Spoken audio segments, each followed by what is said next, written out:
Pulis po kasi tatay ko.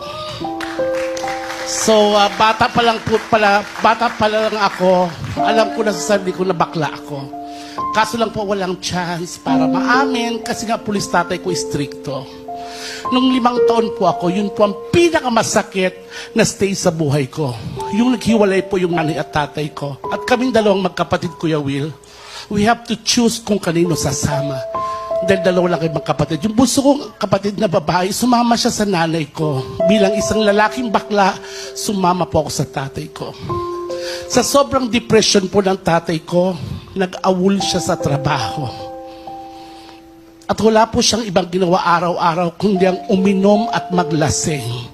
Araw-araw niya po sinasabi sa akin na habang ako ang tatay mo, habang nasa poder kita, ayaw kong bakla ka. Kasi kung bakla ka, lumayas ka. Dahil kung hindi, mapapatay lang.